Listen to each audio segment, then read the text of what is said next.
Good morning, everyone, and welcome to the Mac, Jack, and Jim Sunday Big Football Show as we start your day off here on Northeast Streaming Sports, bringing you your sports breakfast here live on YouTube, Facebook, and Twitch. I'm joined by my co-host, the legendary Hall of Fame boxing writer himself, Jack Hirsch, who is setting himself up backstage right now. And let's bring him in as we discuss today's games. How you doing today, Jack? Mac, I'm on my backup system. How well do you hear me? I hear you good, Jack. I hear you good right now. So that's excellent. I'm glad you made it in, my friend.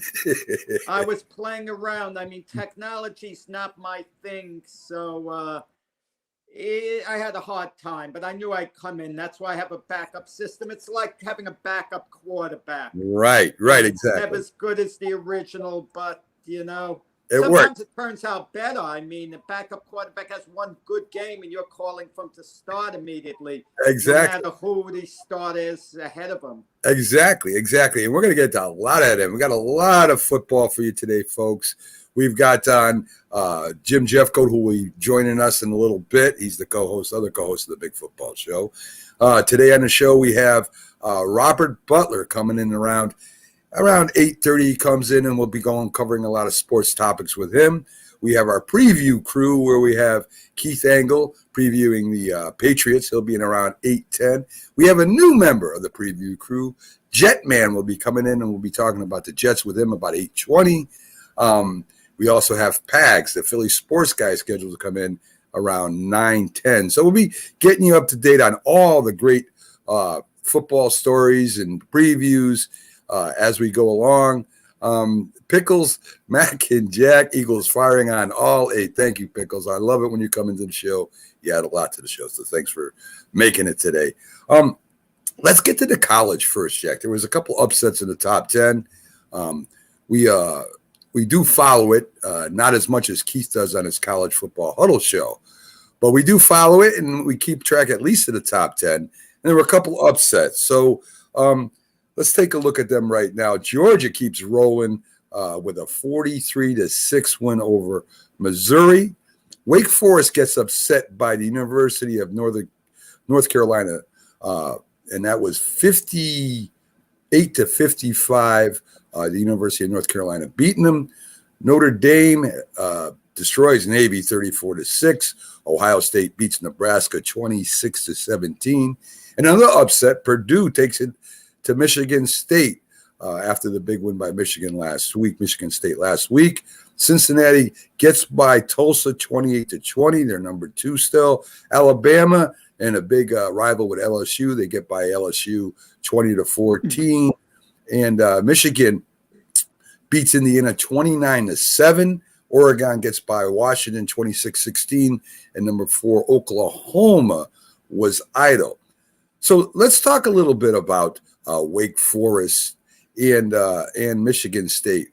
There are teams that get ranked, Jack, right? And they play an easier schedule than a lot of the bigger schools that end up with 1 loss, 2 losses. And people get all up in arms. Why isn't, some teams involved in a championship? And Wake Forest shows why, they would never get to the playoffs. And perhaps Michigan State too. I mean, Wake Forest goes up a team that's not ranked at all and gets beat. And if they went up against an Alabama or Georgia, they would get completely destroyed, Jack. Well, you know what makes college football different from the NFL, Mac? If an NFL team wins by a couple of touchdowns, it's considered a clear win, and people, for the most part, are satisfied with that team's performance. In college football, we look for teams to dominate. I mean, Georgia's been dominating. They're number one in the nation, not only because they're unbeaten, but they've been dominating as well. And Alabama's lost one game, one tight game this year, but they haven't completely blown away the opposition for the most part. Yesterday with LSU, they play a very tough, tight game. So people are wondering what's a matter with a certain team. I mean, take Cincinnati, for example. They're rated number 6 in the nation. They're unbeaten. But because their games have been competitive, no one is taking them that seriously as far as them being a true national power is concerned. So that's what I think like is a big, big difference between college football and the NFL. And should we look at college football a little different? Should we expect teams to completely dominate other teams when we rank them, or should just winning be good enough for us? You tell me. Well, I think it's because of the competition, right? In the NFL, it's hard to compare the NFL to college in another way. The NFL has more parity, right? Any team can beat any team on a given Sunday. But in college, not so much. I mean, even Cincinnati, them squeaking by another week, if they were to go up against Georgia, that wouldn't even be a game, Jack. I mean, as long as Cincinnati keeps playing teams like Tulsa and Air Force and barely getting by them, no one's going to take them seriously. But let me throw this by you. Take a team like Cincinnati, who's been in a lot of tough games, but they've always come through. They're battle tested. They're used to being in a hard game.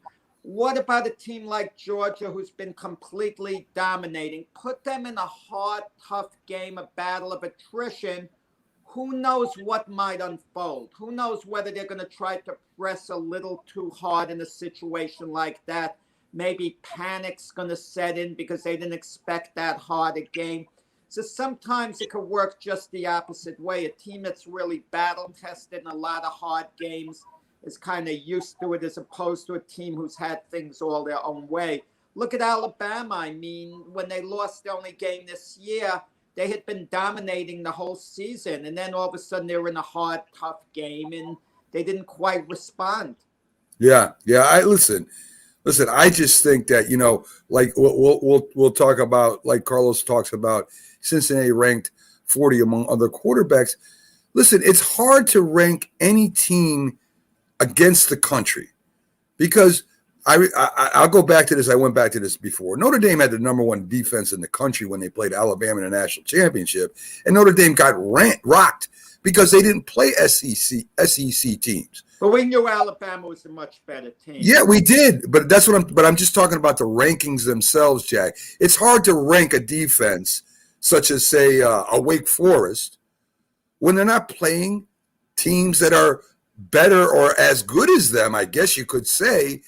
But look, you can't – it's just a totally different system in college, from recruiting to the schedule to the division they're in. Like LSU almost beats Alabama. That doesn't surprise me because LSU plays in the SEC. They're used to playing Alabama. They get pumped up to play Alabama. And Alabama knows that LSU has a good, solid team. I think LSU would beat Wake Forest.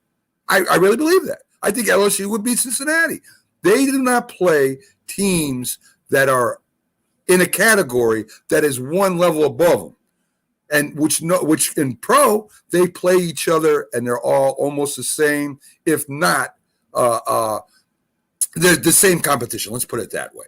So that's why it's so hard to judge college football.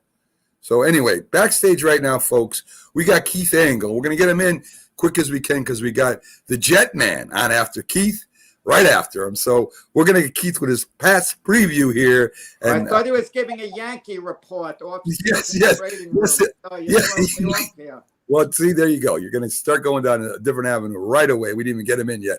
Keith Angle from TGI Sports Talk. Great show, great host. How you doing today, Keith? Gentlemen. I can't believe you found another Jet fan except for Jack. Yeah. Well, once in a while they do surprise us. There are a few of them out there. So let's get to it, Keith. Patriots. The Patriots play against the Panthers, both 4-4. Yeah. The Panthers have been kind of dropping off. The Patriots rising. The only team that really beat the Patriots this year, and that counts Dallas, who they gave a game to, Tampa Bay, who they gave a game to, was the Saints early on. Yeah. And that's the only team that really beat them when they, I don't know if a second or third game, Keith, I'm not exactly sure. But that was really the only team that beat them. You've got McCaffrey coming back today to play for the Panthers. He's ready to run. Questionable, not definitely. Yeah, Well, he'll be active. That's what Well, we know. Well, if they're at, I read he's active and he's ready to play. He's ready to play. Now, whether the Panthers let him play or not is a different discussion. If he does play, that gives him a little bit more offense. Darnold, past concussion protocol, he'll be playing. The Patriots give Sam Darnold fits when he's with the Jets.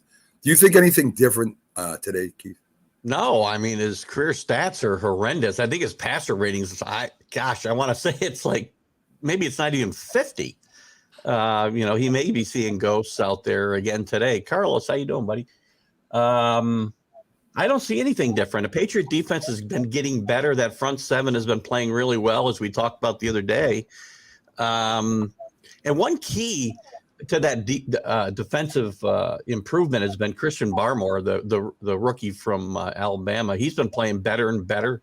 And as that defensive front plays better, it covers up some of the weaknesses that they have in the defensive backfield. And I see the same thing happening today. I don't think Darnold's going to have any success unless Christian McCaffrey is really able Darnold, I don't think is going to be playing today, guys. Well, they say he passed concussion protocol, Jack. So I expect him to play. So I'd rather see him. Right, exactly. So I think he'll play. I think he's going to go. The Panthers can't afford to lose any more games. I don't think so. If he passed, he's playing. Same thing with McCaffrey. If he's active, he's going. Because if they lose a couple more games, they're going to pretty much be out of it.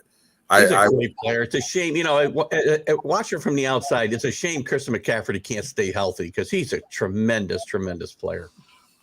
Well, it seems like all the running backs, from McCaffrey to Barkley now, Henry, are hurt. Yeah. So that's going to change a lot of fortunes for a lot of teams. Yeah. I don't know, Keith. I think the Panthers will play the Patriots tough. But I think, the Panthers do have a good defense. There's no getting around it. I don't know how well you run against them. Your running game has really gotten a lot better in the last few games, which is very important for that young quarterback. And the quarterback seems to be coming around. Yeah, he is. He is. And I think this will be a low-scoring affair today. The Patriots defense is playing better, as we said. The Panthers definitely have a really good defense. This game could come down to the two kickers and the special teams. One thing we forget to talk about, I forget to talk about when we're talking about the Patriots, is special teams. And it gets forgotten in football sometimes how important that is. Bailey, the punter, when he gets it, he hasn't punted a lot lately, but he's a tremendous asset in pinning teams back. And Nick Folk, I mean, I was not excited 2 years ago when they signed Nick Folk. He's been a huge addition to this team last year and this year again. And the kicker for the Panthers, I'm forgetting his name now. I think it's what the heck is his name? He kicked like a career-long 57-yarder last week, and he's only missed 2 field goals all year. So this game could come down to a battle of field goals and field position. And I really think the Patriots have got the upper hand here. They're a 3 or 3.5 point favorite, I guess, on the road here. And Sam Darnold again. There's a little bit of a ghost again today. Keith, there's a little bit of a storyline here. Stephen Gilmore, going against his old team, the Patriots, and I don't know the influence that Stephen Gilmore might have gotten within the Panther locker room, because sometimes you get a great veteran player, he goes to another team, he instantly has leadership qualities there, especially for a team like the Panthers, who've lost 4 out of their last 5. They might look at him like a mini lifeline, so maybe he inspires the Panthers in this game. He could a little bit. I would expect him himself at least to be a little bit more up for this game. I wouldn't be surprised if he makes a big play somewhere, maybe makes an interception. Do I think it'll be the difference in the game? No. One thing that you can't forget is he's got some insight, but Bill Belichick knows this too, right? So he's going to change things up. Gilmore's got some insight to some of the things the Patriots are going to want to try to do on defense and on offense from from playing with them and practicing with them for as long as he did. But Belichick knows that. Malloy, his first game away from the Patriots. I remember. Happened. Maybe we have a repeat today. If I'm not mistaken, they got beat 38-0 in that game by the Buffalo Bills. That won't happen today. Yeah. We regress. We do it every week, Mac. We just go back into the past every week. Yes, we do. Yeah. That's what the dots, the past and the present. We connect the dots here. That's what Jack is good at, of course, as you know. The other thing I want to talk to you about is maybe and what the Patriot teams are really good about is not turning the ball over. The only way the Panthers beat the Patriots today, a couple interceptions or a fumble or some mistakes, I think that's really, to me, the only shot the Panthers have against the Patriots, and it could happen. I mean, anything could happen. So as long as your rookie quarterback keeps playing good, solid football, and what I mean by that is that he's not turning the ball over. Yeah, his percentage is good. I think you guys should rock the Panthers. I really do. Yeah, and turnovers were a problem early in the year, and they have been here and there. Penalties too. Penalties are going to play a big part in this game. Patriots still have an issue with big penalties in bad spots. They had another touchdown call back last week. They've got to clean up that part of the game. And if they don't, it's already come back to bite them in 2 games this year at least. And they've got to clean that part of the game up. It's been getting better, especially the turnover part's got much better with the running backs that turned the ball over in bad spots early in the game. That Miami, the very first game, Damian Harris fumbles the ball at the 10-yard line at the end of the game. Yeah, there's a big turnover or change in the game right there. So clean up the penalties, stay clean on turnovers, and I think the Patriots should find a way to win this game. One more question before you leave, Keith. You know that Odell Beckham is on waivers. It seems that the Patriots, if they pick up troubled receivers, you can talk about Antonio Brown, you can talk about Randy Moss, they seem to fall in line when they go to the Patriots. Do you think the Patriots should attempt to go after Odell? My gut says no, just because of he's just not a good locker room presence guy. I mean, and plus you got the outside influences of his father that was the final straw for the Browns, right? When he wouldn't say anything about the tweet his father put out about the fact that Baker won't get him the football. Baker Mayfield won't get him the football. Belichick's had a spot. He's not afraid to take a chance on guys, and it's not just receivers. He took a chance on Corey Dillon years ago, and Corey Dillon is a great running back, but had problems in the locker room and off the field, and he did a great job with the Patriots. But they've missed sometimes as well. For every Randy Moss, there's a Chad Johnson and a I can't remember the lineman, Wadsworth, I think, the lineman they signed one time from the Redskins. He's not afraid to take a chance and cut his losses right away. They took a chance on Antonio Brown, who had a big game. It is the one game that he played with the Patriots, but as soon as it became apparent there were going to be more problems, he was out of there. Keith, I think there's a next fact involved. I think it's Robert Kraft might have some influence over that decision and might let Bill Belichick know up front. We just I don't want this guy as being a part of our organization. It'll kind of be as much an organization decision for the image of the organization, having Odell Beckham, as much as it is football. So I get the feeling Robert Kraft definitely would be involved somewhat in this decision, even if just in a small way. Yeah, I think you're right. And you know what? He'd be a great addition if he was able to play to his capabilities, because he's just a tremendous talent when he's got his mind in the game and putting his full effort in.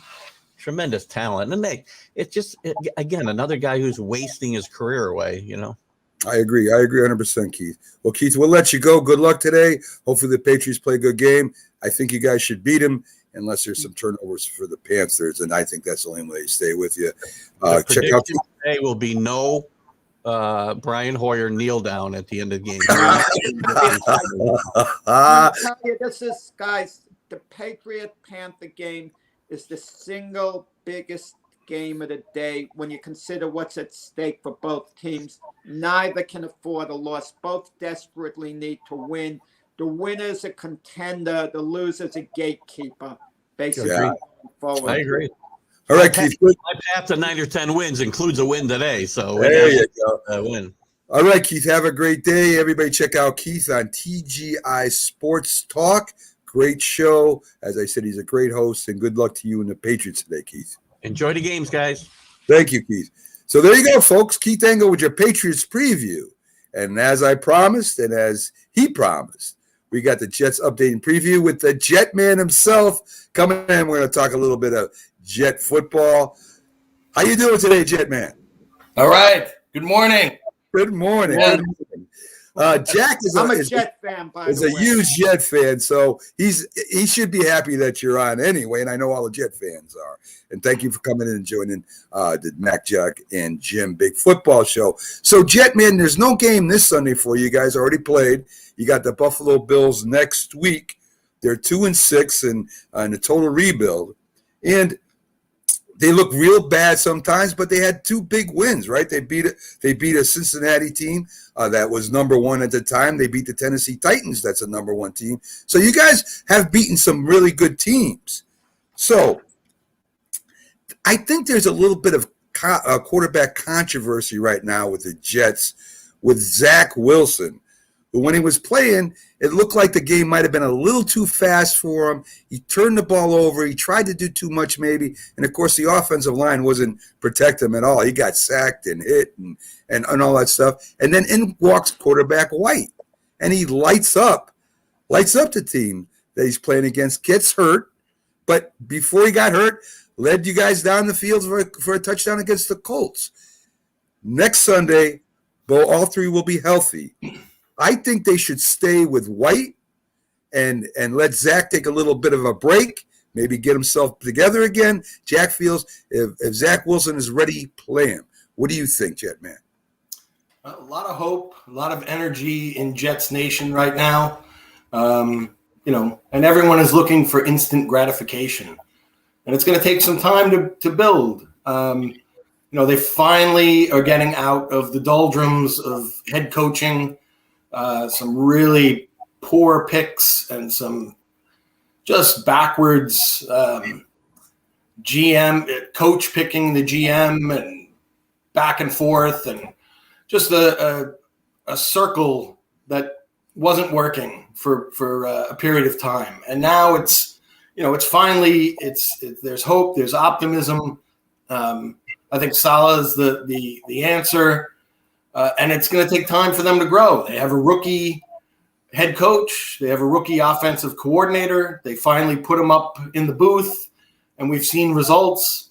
They have rookie quarterbacks, offensive linemen. They're trying to put the pieces together, and I think they're starting to do a good job. And, I understand that everyone wants it now, because you look at the last 5-10 years, it's been tough. Since the two AFC championship games with Rex Ryan, we haven't had that much. But you got to stay faithful and you got to believe in what they're doing.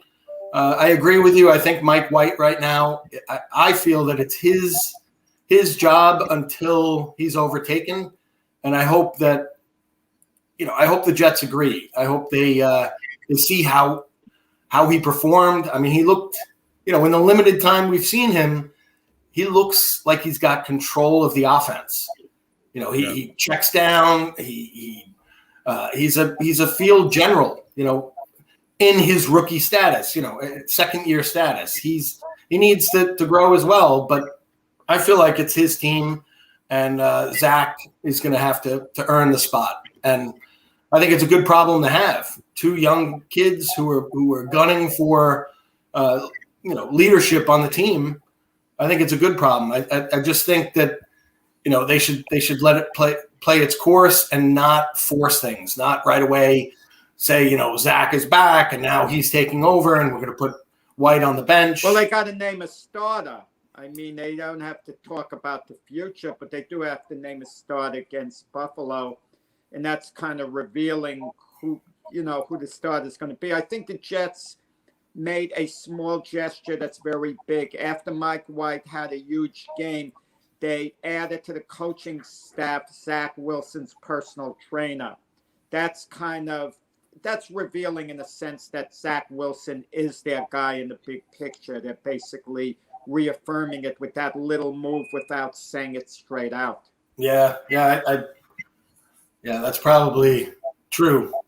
But I with him being so young, with them not bringing in a veteran quarterback, they're like a step behind still as they're growing.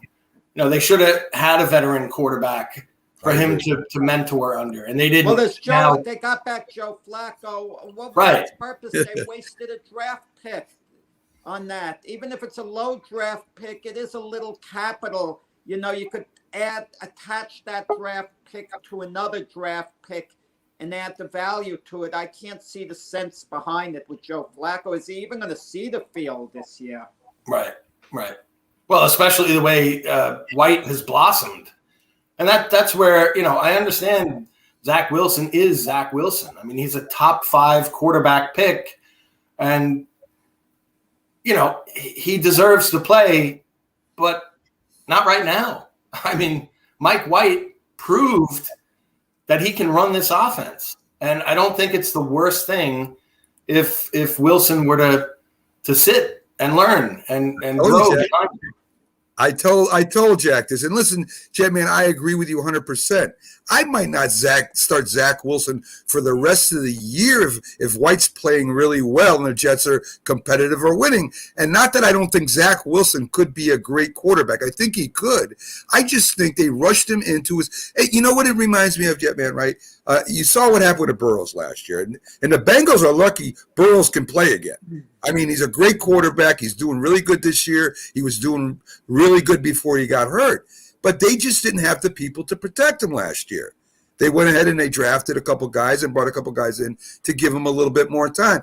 When you go up to the NFL from college, the game is so much faster. You're on a team that's in a total rebuild.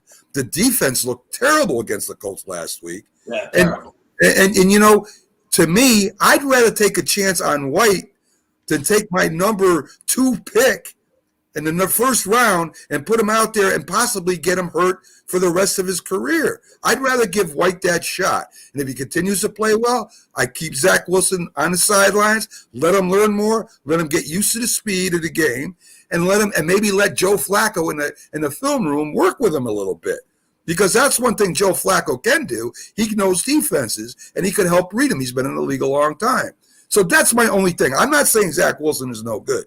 I'm saying right now you have a quarterback that went out and proved himself in a short time span, but he didn't turn the ball over like Zach Wilson does. And he looks like he knows the speed of the game. That's all. Right. I agree. I have a feeling, though, that they may go back to Wilson. And it's not the worst thing, I mean, Zach Wilson, I love the pick. Absolutely love the pick. But when you find a diamond, sometimes Mike White had one good game. And I don't want to hear, the opening drive before he got hurt. That was a 1-possession drive, okay? And there's not enough of a body of work. If you keep playing Mike White the rest of the way, what happens if he plays well? What are you going to do at training camp next year?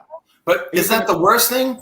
No, is that the worst thing if he plays well? It's not the worst thing, but at some point, you have to resolve the situation unless you're going to alternate both guys. I mean, I always tell Mac that I have a concept that's never been used, kind of like a relief quarterback. You start one quarterback. If he's struggling, you have 2 good quarterbacks. You come in with the guy who's maybe playing a little better. And maybe Mike White could be that guy, kind of like a relief pitcher. Come in for Zach Wilson if Zach Wilson's struggling. And then next week, Zach Wilson. Jetman, do not listen. Do not listen to that ridiculous statement. If you have 2 quarterbacks, you have no quarterback. No, every NFL guest we've had on has agreed with me. If you have 2 quarterbacks, you have no quarterback. That's not how the NFL works. Maybe like in the old days, the teachers would tell us if you sneeze, a cough right into your hands. The same What way does that have to do- everyone bought into Okay. that, did that and spread germs. Great analogy. Real quick, Jetman, before we let you go, because we got Robert Butler coming in right behind you. What do you? I mean, they're going against Buffalo. We want to have you back on next Sunday to kind of go over that matchup. Even if Zach Wilson is healthy, would you let him play against the Buffalo Bills? Right now, I think White.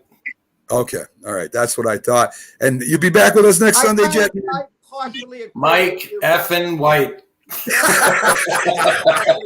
You want to return again. You know, when you get a quarterback like that's actually, I kind of agree with you guys.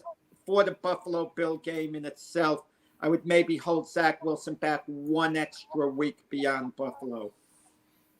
And then if Mike White lights it up, If he lights it up, okay, let's further discuss it. Let's. All right, But we'll win him over, Jetman. He'd have to do what Zach Prescott did when Tony Romo was sitting. Romo never had a chance to get back in. If he could be that sensational the rest of the way, now you have a pleasant problem to deal with. There you go. So, Jetman, you be on with us next week, my friend. yes, I'll be on, and I think we got a good shot next week. Believe it or not, I know high-powered Buffalo, but in the interdivisional game. All right. Should be All fun. right. That should be Jetman. Thank you for taking time out of your day. And good luck to the Jets, man. Hopefully they make the right decisions down the road. All right. Go Jets. Jets will not lose today, I guarantee it. No, they will lose. Thank you, Jetman. Great seeing you guys. Thanks for having me. Take care, buddy. So there you go, folks. I tell you, we were going to get more previews on. And Jetman is coming on again next week. He's a good guy. The Jetman's a good guy. But let's be honest, Mac, you're real enthusiastic about him because he agrees with you. That's true. That's true. That's true. What? That's 100% right. So let's bring on Sports Scope host Robert Butler, who I've had on since day one. And I'll tell you right now, this man brings us football like nobody else. So let's bring in Robert. How you doing, Amen Robert? to that, brother. Amen to that. Yes, yes, sir. Yes, sir. So, Robert, there's a lot of news in the NFL coming out, and I want to start off with Jack's favorite player, the poster of the player that he has in every room of his house now, Aaron Rodgers. And the latest is Aaron Rodgers, the healthcare provider, which is Previa Health, has cut ties with Aaron Rodgers. It says they have come back because since Rodgers threw him under the bus and said he was immunized, they came out and they made this statement, which they really didn't put Rodgers down as a general statement, but you get what the gist of it. It says Previa Health says it remains deeply committed to protecting its patients and the community, including helping eligible populations to get vaccinated against COVID-19, and that was it. So they didn't actually come out and say Aaron Rodgers lied or that he kind of misspoke.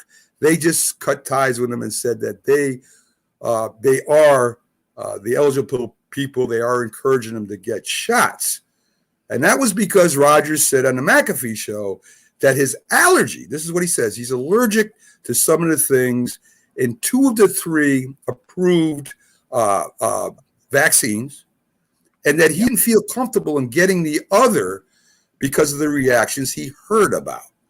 So here's Aaron Rodgers coming out and throwing a provider that he has represented for since 2012 to be exact. So he spoke out for this company. Yeah. Kind of says that the company's the one that said he was immunized, and now the company has parted ways with Rodgers. Now, this is what I don't like about Aaron Rodgers. Aaron Rodgers blames everyone but himself for anything he gets in, from losing championships to getting shots. He blames everybody. When somebody like Tom Brady throws himself under the bus, I messed up. Wait, Aaron Rodgers doesn't blame other people for stuff. I mean, what are you talking about, Jack? Let's not get going right just as Robert comes in. We'll wait till the end. Listen, Aaron Rodgers always says, I need this. I need this. And the team is like, the team quails before him. What do you think, Robert? Do you think this is another example of Aaron Rodgers blaming somebody else for something he did? No, I think that a lot of players around the league, they simply don't have the clout of an Aaron Rodgers, and his concerns are a lot of the concerns of other players around the league who simply want to keep their job. This guy's made well over $200 million. He just got engaged over the summertime. He has issues about having kids, fertility, those type of issues with the vaccine. Yes, and he said he's, allergic to the two big ones, Pfizer and Moderna. And then he said there was some issue, and I remember this coming up with the Johnson & Johnson vaccine. There was a setback. There was a hold back in April, May of last year. So basically, he just threw up his hands and said, you know what, forget about it. I'm just going to do everything I can with. He said he was going to explain the immunized comment if any of the reporters would have followed up. They didn't. He kind of laid low. And now this has happened. And also, I'll remind you that he won't even get tested again for 90 days. And the NFL confirmed that. So if they went 6-1, I think this would be a bigger issue, Mac. Well, let me ask you this question then. All right. You say, no. If he was allergic to anything, why would he not provide the NFL or the Green Bay Packers with that document? This is what he says. I don't see anywhere where this is confirmed. I don't. All I know is the NFL's investigating mask and all that stuff. A lot of this stuff hasn't get confirmed. Yeah. I think it's a bunch of BS is what I think it is, Robert. What he said and what he heard. It was the NFL's job to be sure he was vaccinated. To me, this is a major embarrassment. What are they doing? Taking players' words? What other players are playing now who haven't been vaccinated? That's what I'd like to know. Because if Aaron Rodgers could get away with it, there has to be at least one other player out there who hasn't gotten vaccinated, who slipped through the cracks. I think this is a major embarrassment for the NFL, and they want it to go away. If they go after Aaron Rodgers all out and becomes a court case, the NFL is going to be deeply embarrassed over the way they handle this. Well, first of all, they're not going to suspend Aaron Rodgers. I already read that. But they can nail the Packers with draft choices and a fine. And everybody, welcome in Jim Jeffcoat, our two-time Super Bowl champion, Dallas Cowboy defensive end legend, who joins us as a co-host of the. Yeah, I got a little bit more dressed up today. I got my sweater on and everything because Robert. Wow. So yeah, Robert makes everybody dress a little bit better. Yes. So listen, Jim, let me ask you a question real quick, and then we'll get right back to Robert. Your quarterback, Troy Aikman, comes out and says, well, I can't win a championship game with a team that is currently constructed. In other words, the players on his team are not good enough to win a championship. When he went to 2 in a row, and which I know most teams would give their right arm to go to a championship game and have a shot at going to Super Bowl. And now he turns around and blames what he did was he actually blamed the health department, the health care place, saying that he was immunized and that, it's not his fault. It was, they told him this.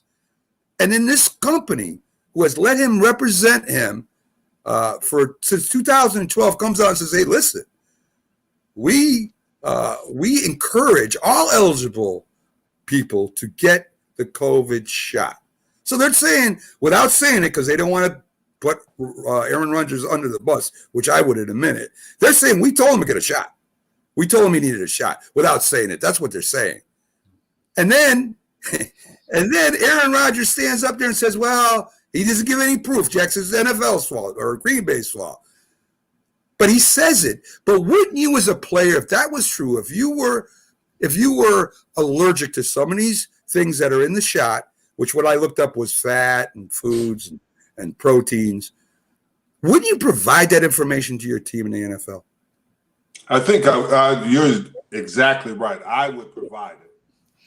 But not everybody thinks that way, unfortunately. And Aaron Rodgers, as we know, doesn't think that way. He's a little bit of a loose cannon. And you guys probably would agree with that. Now, he is a unique talent. And sometimes that overcomes a lot of the things that he does around his personality. He's a little bit different. And I'm not saying that's right or wrong. And the thing is that he hurt his team bad. And we'll see if he hurt him really. And that's not saying Jordan Love. Now, the Green Bay looks like geniuses for drafting Jordan Love.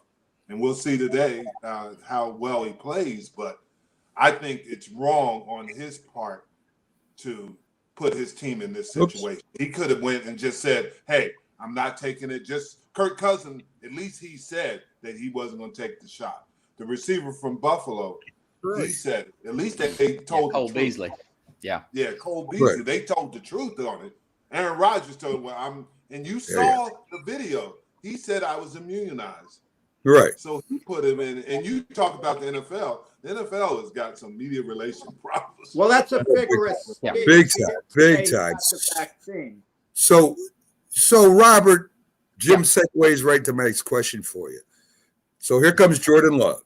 And, I don't even know why Kansas City is favored by so much against Green Bay, even with Jordan Love. I think the odds makers are looking at last year. I think Green Bay has a shot at beating them without Aaron Rodgers. Jordan Love plays decently. They should win it. What happens if Jordan Love does play lights out? What happens next week if they do not suspend Aaron Rodgers? well, I mean, they'll have Valdez-Scantling back, and he's been hurt. We know Lazard, Devontae Adams, they will have their full slate of skill players, including Aaron Jones back, and a fair defense. This is going to be an interesting game. If I'm Matt LaFleur, I don't call this super run conservative game plan like I think a lot of people think that the Packers are going to do without Aaron Rodgers. I play this a little bit more wide open. I might not call it like an Aaron Rodgers type of game, but I'm going to open this offense up more. It ups the trade value for either player, whichever way the Packers want to go.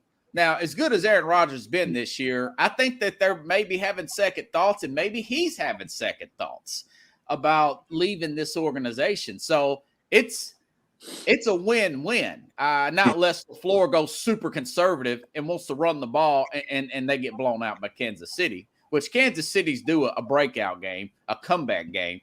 And this could be a good game on the other side of that for them as well, because they're at home and they're wanting to break out of their slump, Listen, if Kansas City can't break out against the Giants, they ain't breaking out against nobody this year. I'm sorry, man. You never know. I'm with Mac on this. Yeah. Like I'm going to say something, and Jim could attest to this. There's a certain feeling within the locker room that could be a lot different from the perception outside of it. You take the Steelers, for example. The perception is that they don't like Big Ben Roethlisberger inside the locker room. But with the Packers, we've never had the perception that Aaron Rodgers' teammates dislike him in any way. They've always seemed to be very supportive.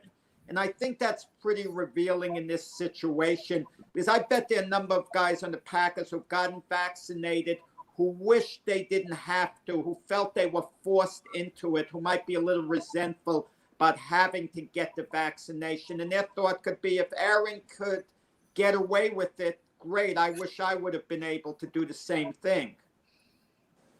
I think what happens, and you make good points, Jack, but I think that the reason that they don't dislike him is his personality. First of all, we talk about some of the things he does in the media and what he's done to the team.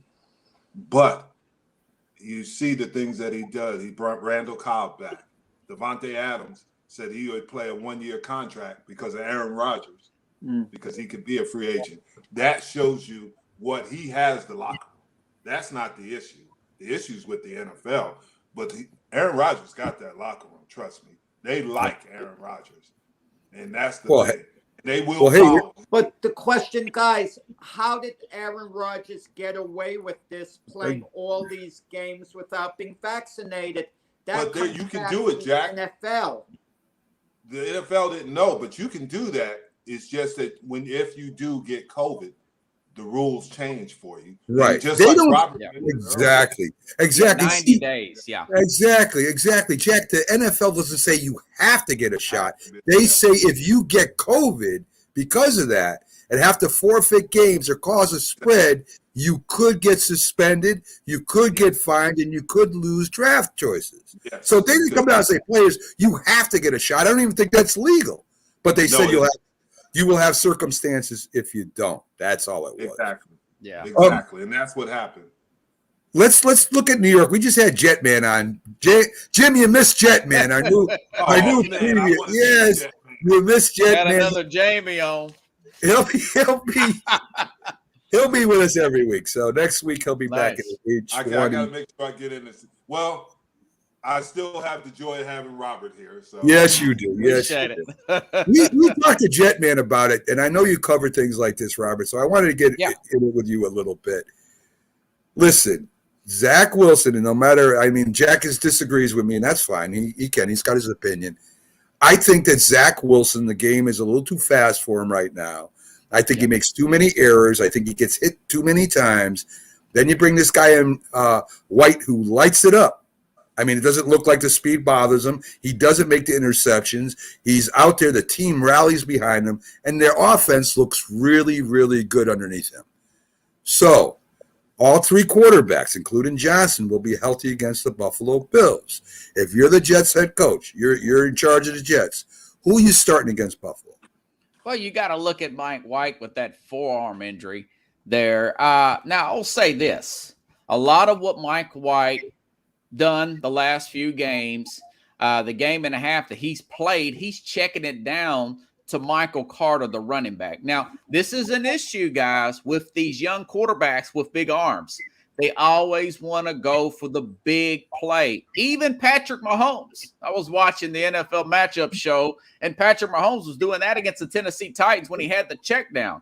A lot of this Mike White stuff is this Charlie check down to Michael Carter, which they should have been coaching Zach Wilson, who's only 22 years old. Very young player. That's a tough call, guys, to do. Depending on the injury situation, I don't know. I probably would put Zach Wilson out there, but I would also tell him, show him in the game film. Look where these guys are doing. They're checking the ball down. Every play can't be a 25-yard strike to your big receivers. It's always not going to look like a highlight show. Look what Tom Brady does. He's 40-something years old, been around forever. A lot of his plays are simply checking it down to Leonard Fournette or one of the other running backs. I'm going to tell you guys, Robert mentioned the name of Michael Carter, and we tend to put so much emphasis on the quarterback, the game that Mike White played. The Bengals did not show up, and Michael Carter is a perfect example. Fourth-round draft choice, has been struggling all year. Against the Bengals, he looked like an all-pro. Okay? He was running with abandon all game. No one's talking about that. Sometimes it's all relative to the team you're playing against. One game isn't a body of work at all. I mean, you talk about the Dallas Cowboys before Jim played. Clint Longley, remember he came in for that one game and he became a national phenomenon based on that one game he played. Yeah. Jason Garrett. It would be a similar situation here. Well, if he didn't punch Roger Staubach back in the face, he might have still had a shot at maybe doing something. Yeah, but Robert brings up good points, and you do. When Zach Wilson, sometimes when Joe Burrows got injured last year, he could see the game and understand. And if you're a smart guy, which most quarterbacks should be, you look at the game and understand how people are attacking you, how defenses attack you. That's why a lot of quarterbacks, if they sit for a little bit and learn how they're going to be attacked, and then this is what I need to do in this situation. That's what Zach Wilson. Zach Wilson's going to be a good quarterback. He's going to. But yeah, right now, Jim, I agree with that. Yeah. I agree that Zach Wilson should still be there and that he should be ready to go in a few games or next year or whatever. But if you're going to hurt your team on the field and turn the ball over 4 times in one game, you can't play. You can't be out there because, as I said to Jack, it's not Zach Wilson that we're rebuilding. It's the Jets. And if the Jets are going to lose badly because Zach Wilson is turning the ball over, that affects the whole team. And you're trying to rebuild a team here. So until he can see the field better, until he can utilize his backs and his tight ends better, and stop, as Robert says, try to throw a home run and win the game, until he understands that he can do that, then I don't think he should be playing because you're hurting the whole team. And that's all I'm saying. I think it is a question of where the team's at. If you have a team who has a chance of making the playoffs, you're in a win-now mode. So you think less about the future. But the Jets aren't going to the playoffs. And it's a question of the players who are playing now thinking about their future. They want to be there next year. Okay? A number of guys on that team are fighting for their NFL lives. So I think they're all in the same type of situation for the most part. Yeah, right. Yeah, I mean, listen, I mean, we've talked about it a lot today, but I really believe that if the quarterback's actually hurting you on the field and you got another different person that can do what you need him to do to win the game, I play him and let Zach Wilson kind of decompress a little bit. Robert, Odell Beckham Jr. is on waivers. You don't have to give anything up for him. You do have to pay his salary. You do have to pay his bonus if you pick him up. What team, if you were a team out there in the NFL, and say you were in charge of the NFL and you said, these 2-3 teams need Odell Beckham, who would those 2 or 3 teams be? Well, first of all, if I'm the other teams, 32 teams, I let him slide through those waivers for one thing. $7.2 million. The Raiders had a horrific incident there with the Henry Ruggs situation. Veteran quarterback.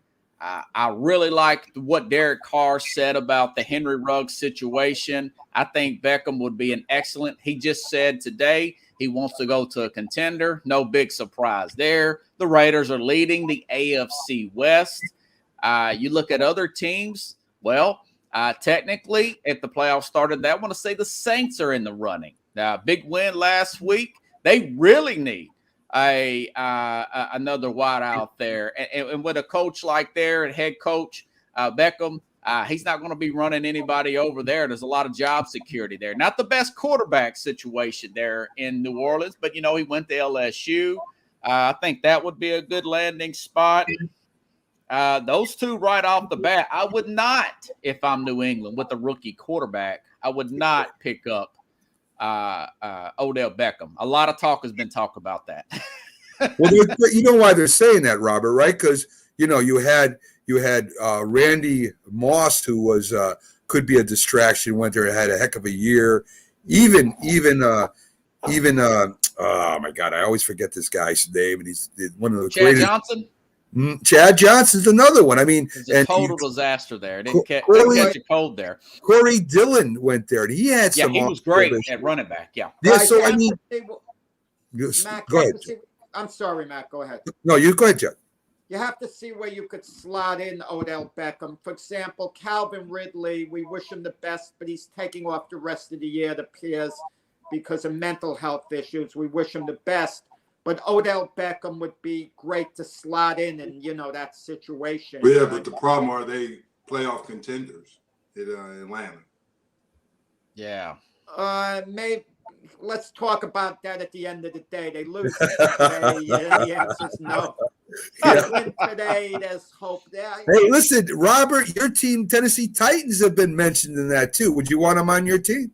I tell Carlos, I don't know if he's trying to use some kind of reverse psychology I think he's trying to sabotage Tennessee. We're already trying to get out of our running back situation here. With A.J. Brown and Julio Jones, we've got too many number ones right now as it is. Thanks, but no thanks with Odell Beckham. He needs to be under a strong head coach or a very strong veteran type of quarterback. It's not going to put up with that diva mentality, like you said last week, Jim, with these wide receivers. Yeah, and plus, my point with Odell, which Odell are you getting? The Odell 2 or 3 years ago, or the Odell today? Because I watched the Cleveland game, and that Odell, they can say what they want, he missed some easy catches. Yeah. Is he fully recovered? That's what you got to ask yourself. You better do some research on him, because what kind of Odell are you really getting? Is he going to help take your team? It's just like we talked about last week with Deshaun Jackson. This is another situation similar to Deshaun Jackson. And has he been picked up yet? Well, possibly the Raiders are looking at him as well. I heard that too. You brought up Adrian Peterson, very interesting. And we talked about teams picking up players because of names. Adrian Peterson at one time in his prime could take over a game when he played for the Vikings, right? Yeah. You hand the ball off to Peterson every play, you probably win the ball game. That is no longer Adrian Peterson. Adrian Peterson's still a hard runner. He's still, you could tell he loves playing the game. But to pick him up to replace Derrick Henry, I think is a huge mistake for you guys. What do you think, Robert? Yeah, I was a little surprised by that. They said he had a good workout with Tennessee, and they're actually going to activate him against the Rams this week. He's good for 2 or 3 games. There's a reason why nobody picked him up. I watched him at Detroit last year. Did not quite have that explosiveness that he once had. 36 years old. My feeling is he'll probably play 2 or 3 games. They may cut him and pick up somebody else. There was a report, Adam Schefter says somebody in the organization said that they wouldn't be surprised if Henry didn't miss the rest of the season. I'm still holding out optimism that he comes in that 6 or 7 weeks. Tennessee's got a bye week. I don't think it's the end of the world, not just quite yet. There's other running backs out there. My feeling is they may pick up another running back in the next 2 to 3 weeks, pending on the Henry's recovery. Yeah, but that's the plan. Did they pick up Foreman too, right? Deontay Foreman, excuse me. Deontay Foreman, they picked him up. If that's news to me, Jim, if that's happening. I'm just asking. I thought they picked up another running back. I think they brought him in, but I'll have to double check. I mean, does that work, guys, running back by committee? You just get a few guys together and you mix the ingredients and just hope they get by. And all of a sudden, Ryan Tannenhill's probably going to have to pass a little more. And A.J. Brown had better get it together, and quick. Nichols has been a pleasant surprise guy. My deal is it's hard to do that with wide receivers picking up guys off the street. Remember what the Rams did a few years ago with C.J. Anderson? Got all the way to the Super Bowl when Todd Gurley got injured. So I think it's possible. It's not the Ravens are doing as we speak. They got Le'Veon Bell and Devontae Freeman. And if they don't run well, Lamar Jackson will take over the running game, so there's no problem there. Who? Lamar Jackson will take over the running game with the Ravens. He's got it covered, We need somebody in the read option, though, That's the truth. Otherwise, they key on him. Robert, to the Jack's question, and Jim agreed with Jack too, that running back by committee works. I really still don't believe it does, and I'll tell you why. I think when you have one running back, he runs a certain way. Blockers know how he runs. The team knows how he runs. And not that Dallas isn't working, but without Zeke there, that wouldn't work, period. Derrick Henry is unique. I think Zeke could be unique if he did get hurt as much as he did. I think that, running back by committee is fine if you're giving somebody a rest for a couple downs. But I think still in the NFL today, you need a dominating first-string running back that makes the team key off of, that the defense has to respect. And I just think, a surprise running back is great. A quick running back opposed to a heavy-duty running back is great. But I still think today, and even in today's NFL, you need that one strong running back there, Robert. But Tampa basically did it with Jack is saying, with Jones and the other running back. They just did it and won a Super Bowl. Well, Jones and Fournette are outstanding. I mean, you can't. Yeah, that's what I'm saying. They're outstanding backs, but it's just they both get carries, and they both can be game breakers. But I'll tell you, but who was the guy that actually went in that game, Jim, and dominated the running back at the end of the game? Who was the dominating running back? It wasn't Jones. It wasn't Jones. No, it wasn't. And that's all I'm saying. That's all. Even with Hunt. And help me out, Cleveland, Hunt and Chubb. Chubbs is still a number one running back there.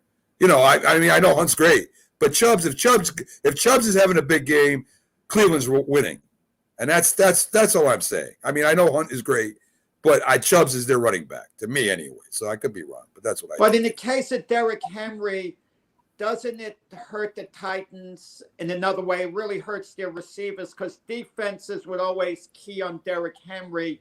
And with him out, now they don't have to key on the Tennessee running game as much. So doesn't that have a big effect on Tennessee's receivers? Yeah, guys, I think this is definitely gonna hurt Tennessee. Luckily, they got Jacksonville and Houston on the schedule for 3 games, and they got a bye week. Luckily, that win was huge last week, beating the Colts like that. So it's going to be a dogfight. They're not going to get the number 1 seed in the AFC. I mean, that's just, but I don't think they're going to be their season's shot or anything like that. I don't either, Robert. Robert, thank you for joining us again as you share a half hour with us. Love having you on and your perspective. Folks, check out Robert at SportsScope at his site. He's everywhere on social media besides Northeast Streaming Sports, which I will get him on if it kills me.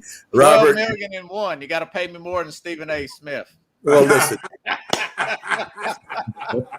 Don't worry. I'm thinking one about of the best dressed. Yes.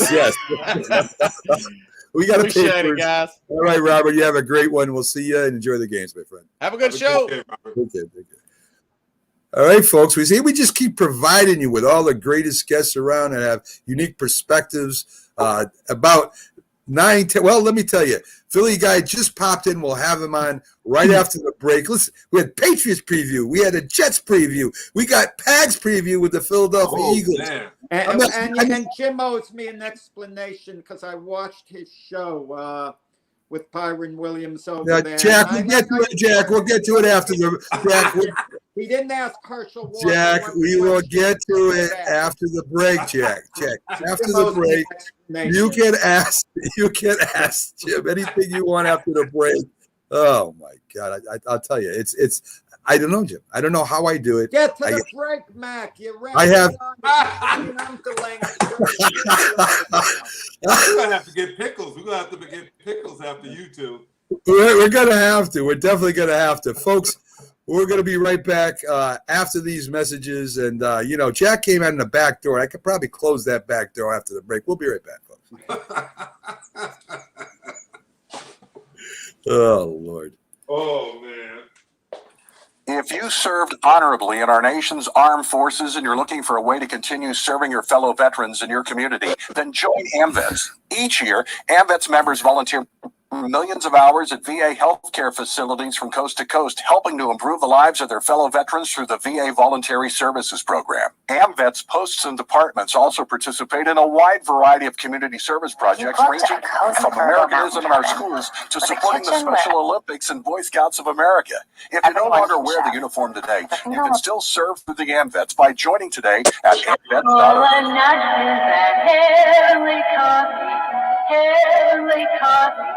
Heavenly coffee, chocolate and nuts are heavenly coffee. Better coffee a millionaire money can't buy. Hi, Grandma. What's for dinner? Hey, honey, I'm making stew tonight. Ooh, can Nina come over? I'm not sure about our new friend. I wonder if there's been any drinking going on. Alcohol at her age can lead to so many bad things. I've been meaning to ask you, what would happen if someone offered you a drink? Grandma? This is hard. She's so young, but I know I need to talk to her about it now before someone tries to give her alcohol. If anyone ever does offer you a drink, I want you to say no. I have too much respect for my family, and I don't want to get in trouble. Okay. Really? I promise, Grandma. I love you too. Okay, how about tasting this stew and telling me what you think? Some children may try alcohol as young as 9 years old. It's not too early to talk about drinking. For tips on how to begin the conversation, visit underagedrinking.samhsa.gov. That's underagedrinking.samhsa.gov. This message brought to you by SAMHSA and this station. When the job is done, this guy'll be ready to dig into something mighty good to eat. How do you handle a hungry man? The man One of the manhandlers is Campbell's vegetable beef.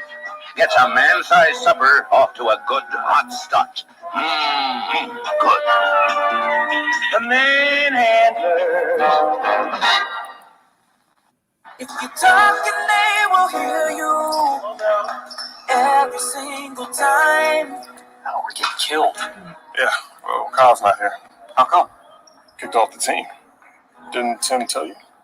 Kyle and some other kids got caught drinking beer in the park a couple of nights ago. Really? Yeah. Zero tolerance. He's out for the season. Come on, it's a first offense, right? That we know of. But why should that matter? He knew not to drink. I've made it clear to Matt that's what we expect from him. What have you said to Tim? Nothing really. You know, a lot of kids try it at this age, so. Yeah, well, a lot of kids don't try it too. I'm not saying that Matt's going to be this perfect kid, but if I don't tell him what we expect and why he shouldn't drink, how's he going to know? You think kids that age really listen? They never admit it, though, but they hear more than you think. Talk. They hear you. For more information about talking with kids about underage drinking, visit underagedrinking.samhsa.gov. Try.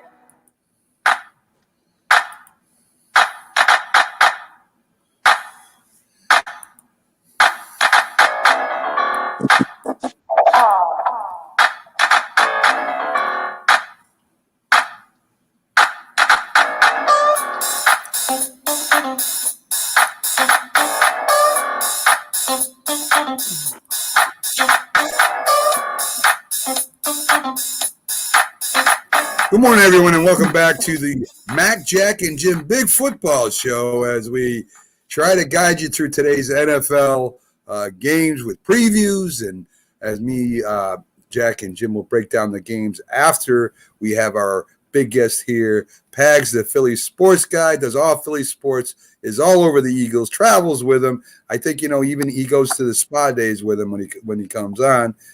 He's all over them. So let's bring up Pags, the Philly sports guy himself. How you doing today, Pags?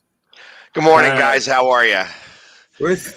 Hey, so why is it that you have to give Jim the little chair? Why does he get the kid's chair? I know. I don't know. Because even I was thinking about putting a booster seat in it. Yeah, I tell you got to get a little bit raised up. It looks like you're on the kids' table. I've got to start giving Jim the respect that a two-time Super Bowl champion deserves. I mean, exactly.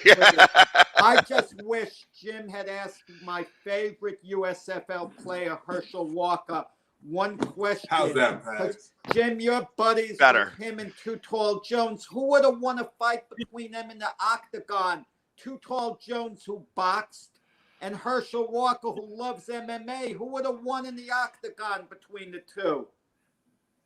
Ooh, that's a tough. You should have asked that to Herschel. Herschel's a beast. Herschel's a beast. Herschel would have beat him. Would have beat him. I think Herschel, without a doubt in my mind. It would have been good. That's an interesting one. Yeah, it is.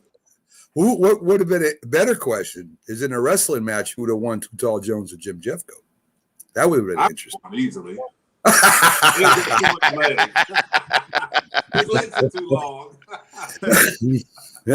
Oh, Lord. Anyway, let's get to the Eagles, why we got Pags in here. Anyway, you guys had a big win against Detroit. And I'm not talking about because it was Detroit. I'm talking about the way you beat them. Everybody was saying Detroit's a competitive team, and they give everybody – and you guys just went out there and just blew their doors off. What do you think's going to be the Chargers? You got the Chargers. They're coming into Philadelphia, if I'm not mistaken, Pags. They do have a good offense, a good defense. They've been struggling a little bit lately. The Patriots made, Herbert look human again. And, you don't have Belichick as a coach. What do you think you got to do? They're very small favorites against you guys. The odds makers are thinking you're going to give them a heck of a game. What do you think's going to happen there? How do you beat the Chargers today?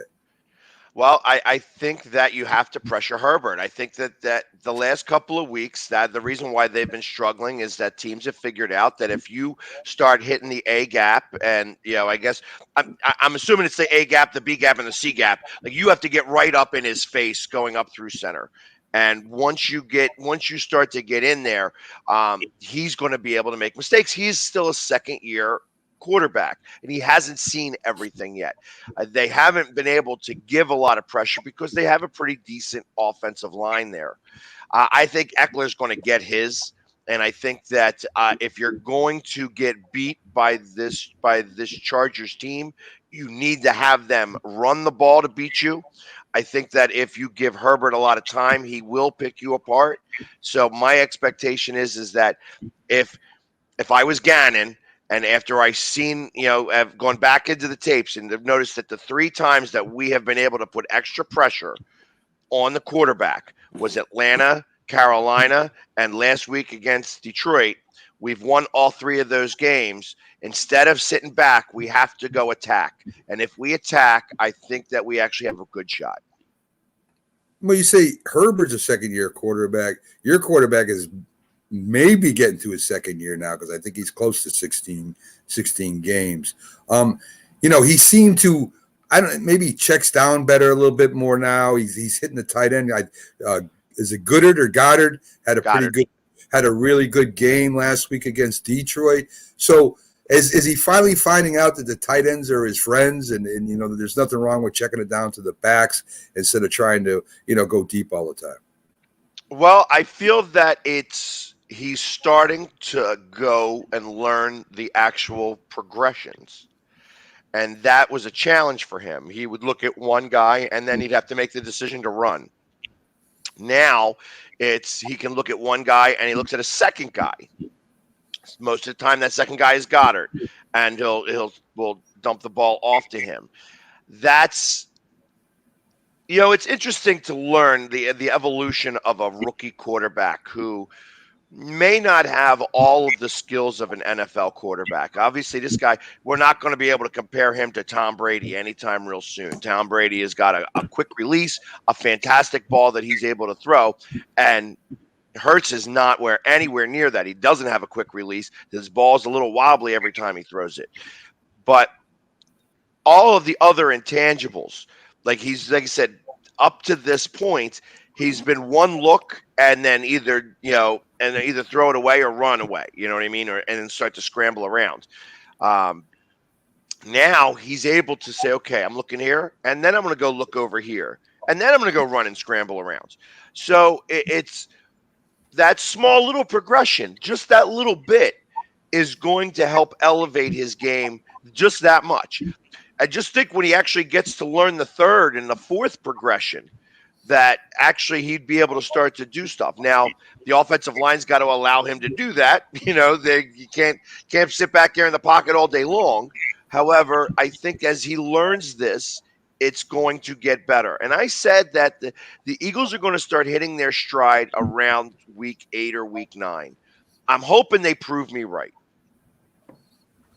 Do you think you mentioned Tom Brady real quick, Jack, then you can have him. Tom Brady is not only does he release the ball quickly and has a tight spiral, he can read defenses. And he knows where to go with the ball right away. So there's your quick release. When he holds on to the ball, he normally goes deep, believe it or not. He doesn't. If you ever watch him play, when he moves around in the pocket and he's waiting that extra second or two, he's normally throwing the ball deep because, those other ones that the quick reads were on are covered and he's waiting for somebody to come open if you watch him play. I think Hurts reminds me not of Randall Cunningham because Cunningham had a rocket for an arm. He had a slow release, but he had a rocket. I mean, Cunningham could throw the ball down the field 80 yards if he wanted to.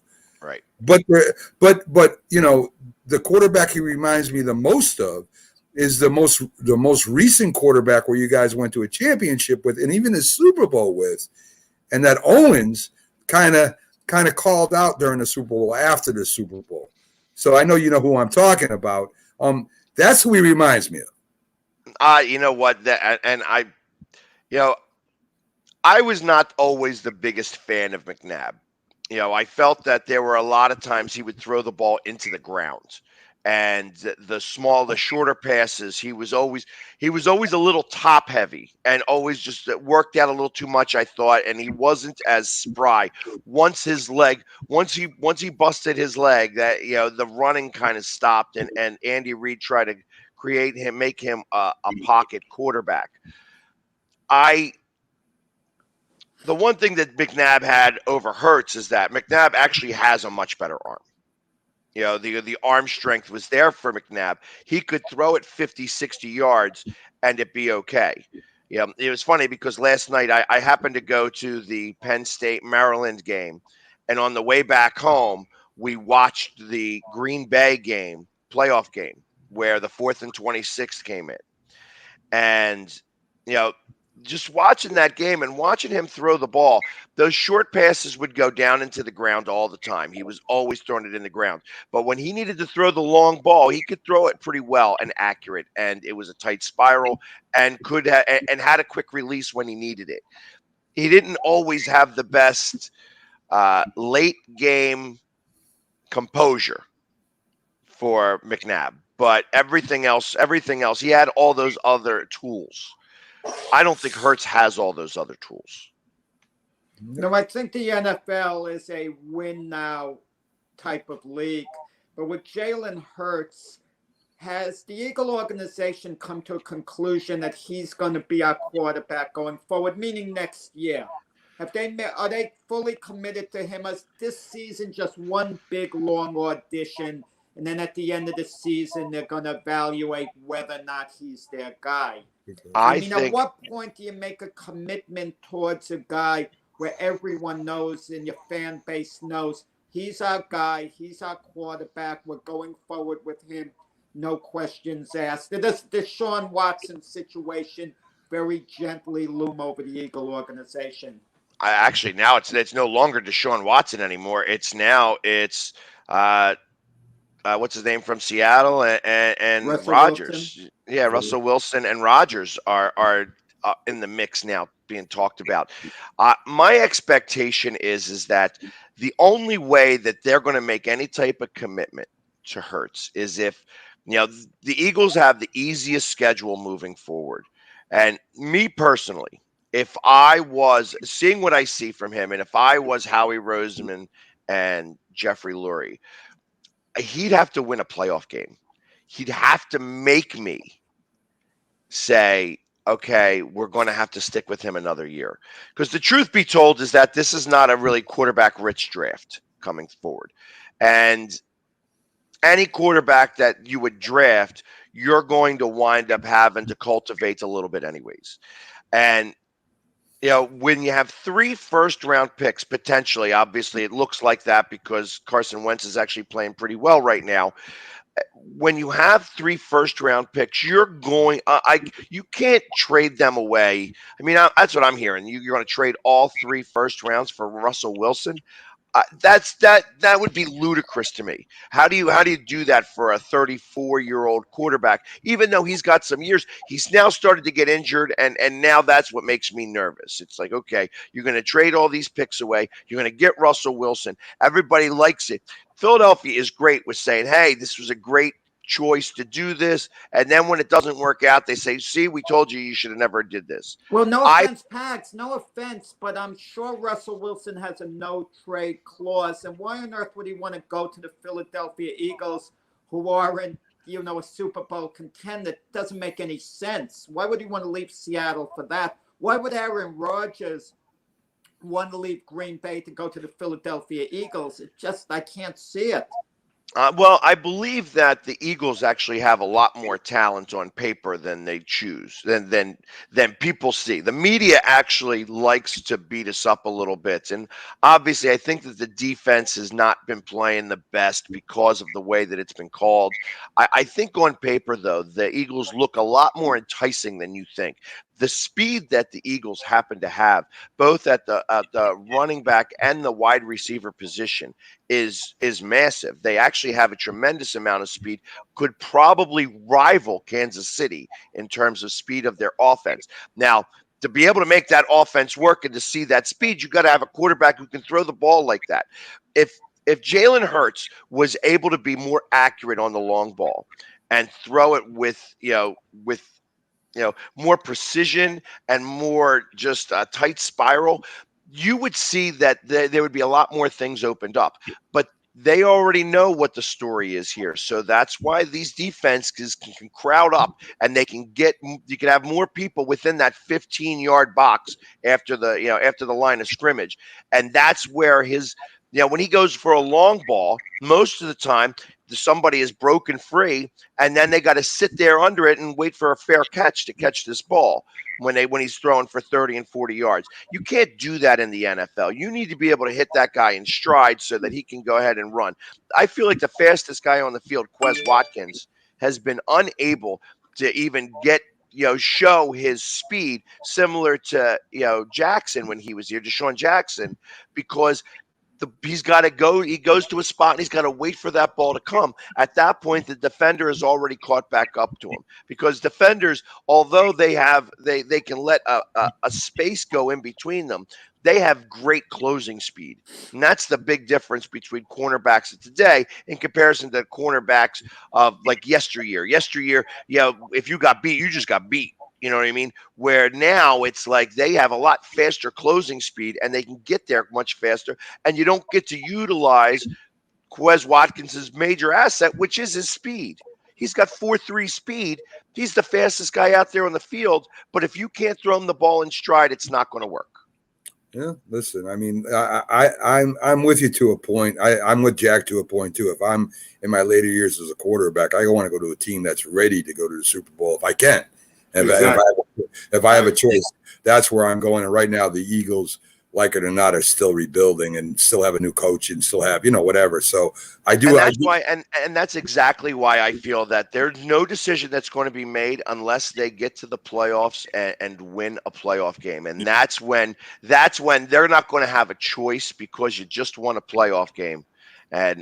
And you got the quarterback that brought you there, and you stuck with them all season long. I don't expect to see Minshew ever. You know what I mean? I feel like that this is Hurts' team, and as long as he doesn't get hurt, that he's going to have the ability to do whatever he needs to do. And if they don't make it to the playoffs, I think that that's going to be the answer there, that they're just not. Well, Hurts' situation reminds me of Geno Smith's. The Jets drafted him in the second round as well, and he started his rookie year, Geno Smith, and the Jets went 8-8. And I remember thinking at the end of the year, I didn't know whether or not Geno Smith should be their starting quarterback going forward. He didn't show me enough to say he should be, but he didn't play poorly enough for the answer not to be. So as it turned out, the Jets wasted, valuable time on a guy. They invested time. You just don't know. And you get the feeling the Eagles are doing it now. They're investing time. So if this doesn't work, they kind of wasted their time, in solving the quarterback issue. See, I disagree with that. I don't think it's waste time. I think that you need to be able to fully see what you have. And what are you going to put in, Gardner Minshew? Is he going to be the answer? We've already seen that. We've already seen what he's able to do. This is Hurts. This is Hurts' time. You're not going to be able to pick up a quarterback out of nowhere. Even if they were to drop Deshaun Watson. They could have drafted Justin Fields. That's the point I'm making in the last draft. But they decided to stay with Jalen Hurts. So they could have started a new era. They could have got Micah Parsons too. They could have gotten a lot of different guys. They could have gotten a lot of different guys. They chose Devonta Smith because they needed to get that speed, and they needed to have somebody who doesn't drop the ball, somebody who can actually become a star in the wide receiver position. He has had his hands have not been as sticky as we would like them to be, but he is. I think he's going to evolve into that person, and hopefully, if it was up to me, I'd love to say that he's going to be the one that sticks throughout. But I'm not able to go out there on the field with him. I can't see or make his mechanics any better. I can't make the ball come out of his hand any better. Those are things that he's got to learn, and he's going to have to take some real time to do. We already spoke. Jim already said it's hard to teach arm strength. It's hard to teach accuracy. Those are things that either a quarterback has or he doesn't have. And as of right now, I would say that the jury's in on that part. He's only a 60% accurate passer, and his passes aren't as crisp as some other quarterbacks out there. Well, all good points, Bags. What's your Very prediction? good. What's your prediction here for today's game? Do you win or do you lose? I think Gannon learned his lesson. I think Gannon pressures. And I think if he pressures, I think it's going to be a lower scoring game. I think that we win 24-20 and we can pull it out. If he doesn't pressure, if he lays back on the defense, I think that they could really pick us apart. It could be like a 31-20 in the opposite direction. So that's what I say. All right, Bags. Again, thanks for coming in and sharing your thoughts with the Eagles with us. And we'll see you next Friday, my friend. Thanks. All right. Have a good one, guys. Take care. Take it easy. So there you go. The Philly sports guy, Jamie Pags. We call him Pags because we don't want to pronounce his last name and mess him all up. So Pags is easy, and I think he likes it anyway. So, folks, we're going to take a real quick commercial. Me, Jack, and Jim will be back breaking down the rest of the games for you. We'll actually try and pick you some winners. Hopefully get to a top 3 if we can today, if we move along. And we'll definitely give you our underdog pick, which I think all 3 of us hit last week. Me and Jack took the Giants. Jim, who did you take last week as your underdog pick? Do you remember? Oh, boy, I thought I took I don't even remember. I think I hit on it, though. But I think you did, too. You took one with a big spread and ended up hitting on it. So I think you did make yours, too. So there you go. So we'll be back right after I find my thing here on the on my I got so much stuff on my thing, Jack. I know I tell you this every day, but Jack distracts you, so he does. Folks, we'll be right back real quick. On the other side, me, Jack, and Jim do what we get paid for a lot, our picks. So we'll be right back after these quick messages.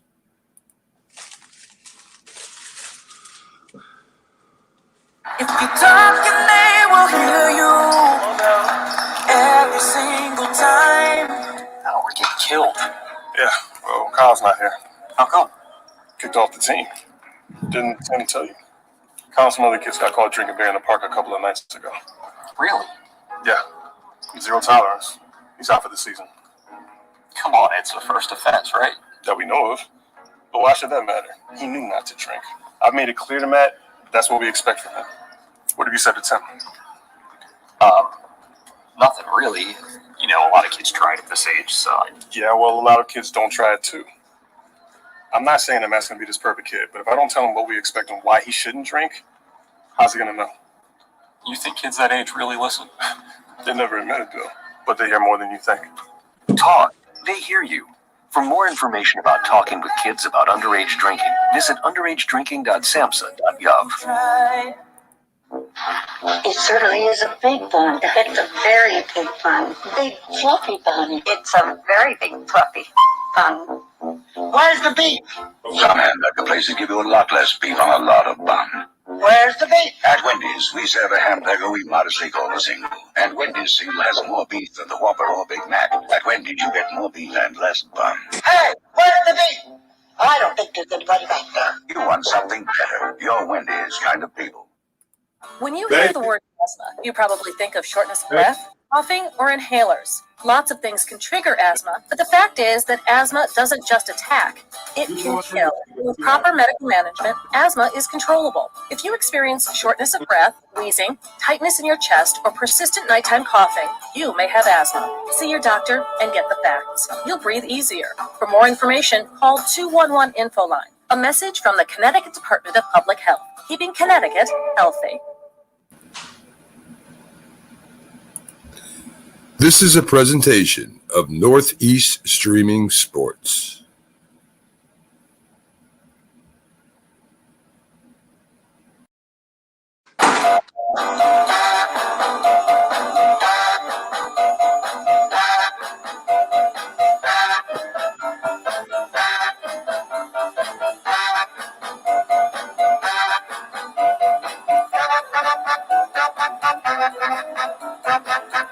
Good morning and welcome back to the Mac, Jack, Jim Big Football Show as we start your morning on Northeast Streaming Sports and your big NFL Sunday.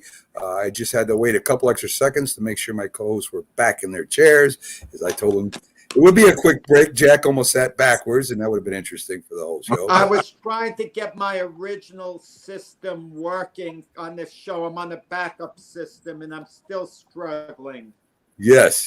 Jack and his technology progression has gone down since he's been on the show. So, but anyway, that's what happens a lot of times here. No other guest has problems. I couldn't have played at the NFL even if I had the talent. I wouldn't have had, the whereabouts to figure things out, the different plays. I bet there are a number of guys, Jim, with a lot of talent who never quite made it, because they didn't. No question, Jack. Enough. No question. Yes. You're right about that. So guys, let's get to our games for today. The first one is AFC North. Cleveland's going on to Cincinnati. Cleveland, believe it or not, is favored by 2. I'll take Cincinnati at home -2 with Cleveland having problems over there. So what do you think, Jack? I think Nick Chubb will have a big comeback game, big game for them. Cincinnati was dreadful in their tackling against the Jets. Was that just an aberration? Is that the real them? I think after a quick start, they'll come back down to earth. And with all the turmoil around Cleveland, I think it'll be a high-scoring game. Cleveland 27-24. Jim? I think that just like you said, the issues that Cleveland has now, I'm going to go with Cincinnati. I think Burrows and their offense they were frustrated last week, and their defense was embarrassed after doing what they did to Baltimore. And I just think that Cincinnati is going to rebound and beat Cleveland. And Pickles is on board with me and James on this one. Houston. Pickles knows his stuff. Yeah, Pickles knows his stuff. Houston has 6 points going into Miami, 6.5 to be exact. They're getting 6.5 at Miami. Miami's got to win a game, and if they can't beat Houston, I would fire the coach right after the game. What do you think, Jack? What's happened to Miami? I kept saying all along, Brian Flores is one of the best young coaches in the game, and if I was an owner, he'd be the type of coach I would want to hire. And now he's on the hot seat. If they don't beat the Houston Texans, it becomes very ugly in Miami, very ugly. But with that said, Tua hasn't been playing poorly. He really hasn't. He hasn't connected on a lot of long passes, but he's coming along. Miami should have enough to win this game. I think something like 28-14. Houston has no offense at all. Well, Houston has Tyrod Taylor. I know he's not, great, but they do have him coming back. I think this game is going to be a little bit closer. I think Miami will win it, but it won't be a 6-point spread. I think they'll win it by 3 points at the most. So there you go. Yeah. There you go. All right. Yeah. That is a good point. I forgot about that. Denver's getting 10 at Dallas. Supposedly Dak starting this week. Denver getting 10 maybe I don't know. It's a lot of points. I still think Dallas superior team. The only shot Denver has is if Dallas turns the ball over. I'll take the Cowboys, Jack.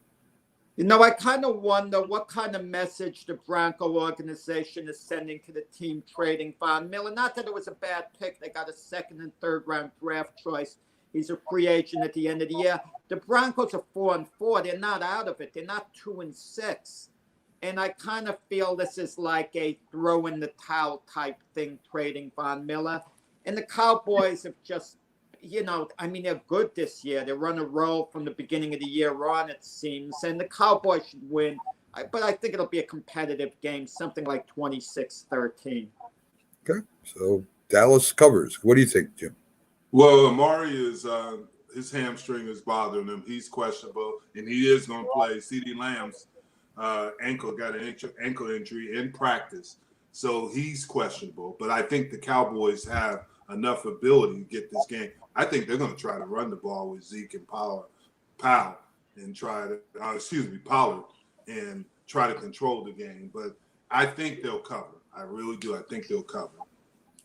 So you got Minnesota going against Baltimore. This is an interesting game. It's in Baltimore. I expect to see a real physical game.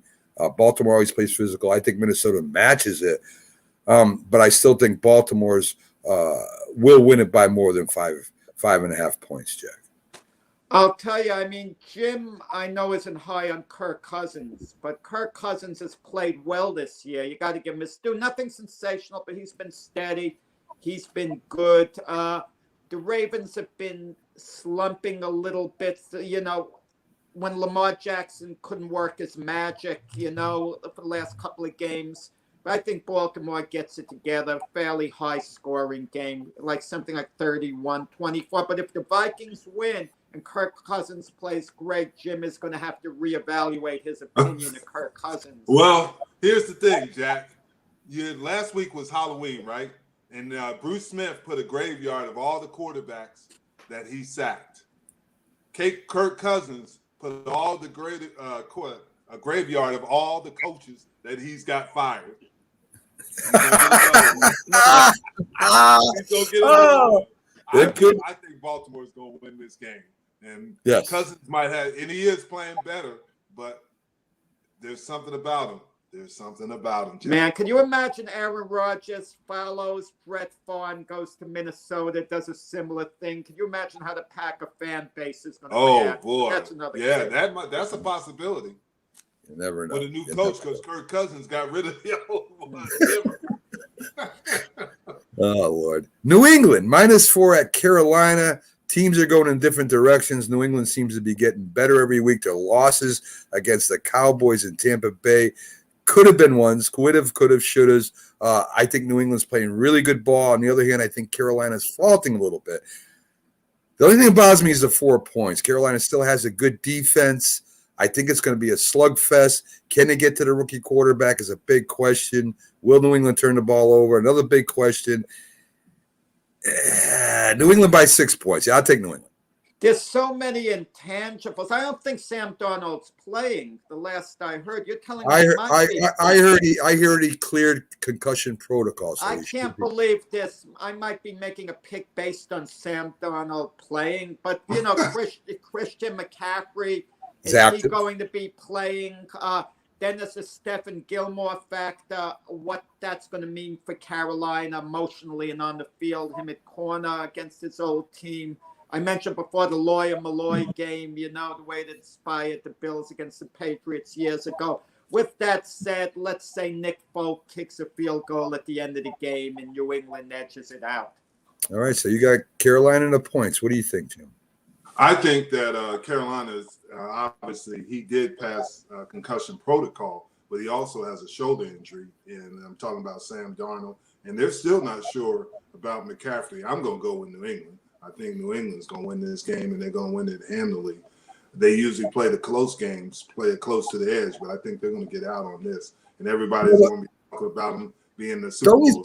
The only thing I think, Jim, is this game is so important. Anybody that can go is going. I really believe that Carolina's got to win this game and start piling up the wins. Because if they lose this game, I don't know what as tough as the NFC is this year. If Carolina can make the wild card, they got to win this game. So that's the only reason why. I agree with you there, but I just don't think they have the health and the quarterback position. And even if McCaffrey goes, we still don't know what his health is. It's true. I mean, it's very true. That's why I like doing that. That's why I'm picking New England to win this game.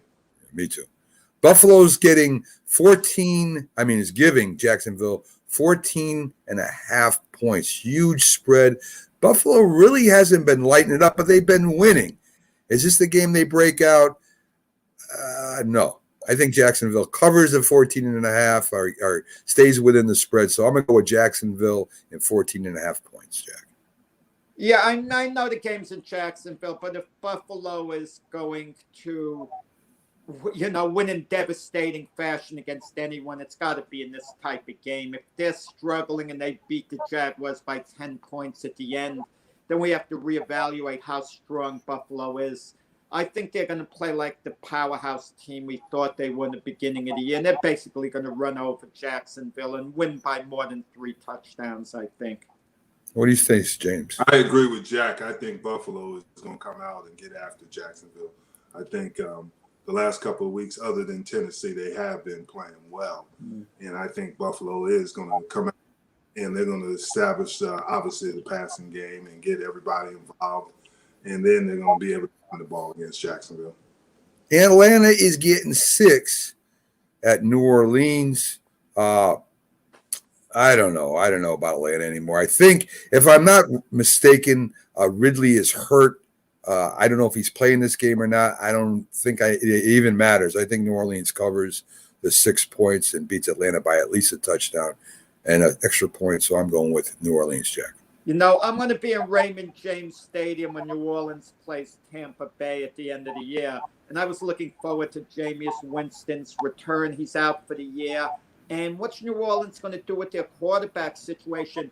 I think Alvin Kamara has to start playing, and I think he will, like an MVP, the MVP type caliber player he is. And I think New Orleans is just bad. I think we've tended to overrate Atlanta a little because they have a few good pieces.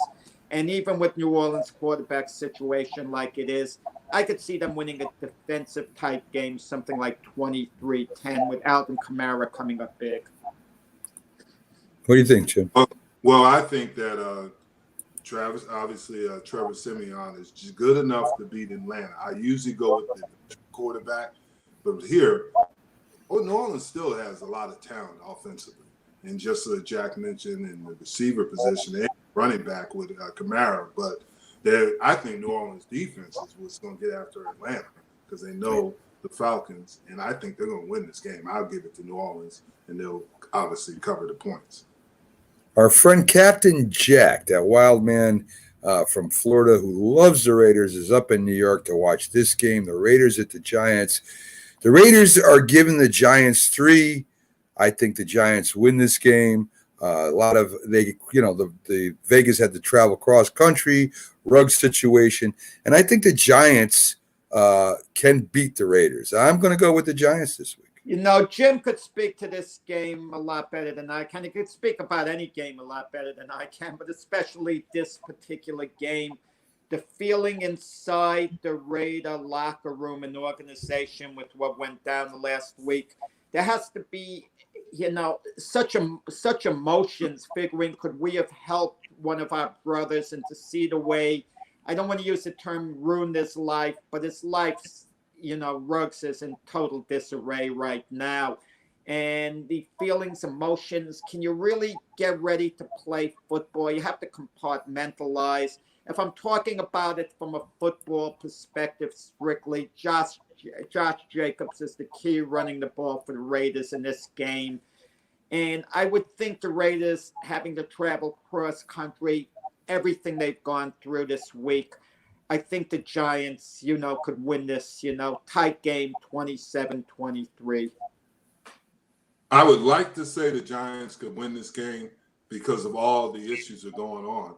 But the best thing for the Raiders to do now is to get out of Las Vegas and get away from it so they can focus on football. But they got other issues. They just had a cornerback who just got who was a number 1 pick in 2020. I think his name is Ante, and he's in trouble with the law out there in Vegas. So they got some issues, and I'd like to say the Giants will win this. And it's hard to pick the Raiders, but I'm still going to go with the Raiders. Jim, could I ask you very quickly, is playing in Vegas, being located in Vegas, a distraction as opposed to if you were in Buffalo? Can you concentrate on your job as an NFL player a lot more? I gave Buffalo as just an example. No question. Playing in Buffalo, Pittsburgh, as opposed to Vegas. Green Bay, places like that, because now you can focus on it more. And I know we heard about the Aaron Rodgers issue and then Beasley earlier with the COVID, but they're not out there. I mean, Vegas is Vegas. We all know. And it's a difficult town to play in. And that's why a lot of major the pro leagues don't like to play the players in there. I mean, because there's so many things that you can do besides football. And you have these young men that are going to definitely look at those lights. It's just like playing in New York. New York is a tough place to play, as we all know. And they say the same thing about California. It's hard to win there because there's so many different things to do where in certain parts of the country there's not. So talking about California, the Chargers -1.5 at Philly. I think Philly played a bad team last week. They showed well. This is the Chargers. The Chargers have got to win this game. Philly, I don't think is going anywhere. But for the Chargers to continue to compete over there, they got to beat Philly. I think the Chargers beat Philly by at least a touchdown. Funny thing, we talk about running games. We talk about Jalen Hurts. Jalen Hurts has had a dozen straight games rushing 30 or more yards, and I think that's getting close to being an NFL record. So you talk about the era of the running quarterback.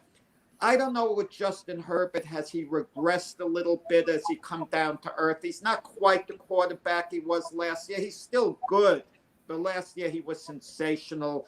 Chargers have lost a couple in a row. I think they're just a teeny bit better than the Eagles, and they should win a close one.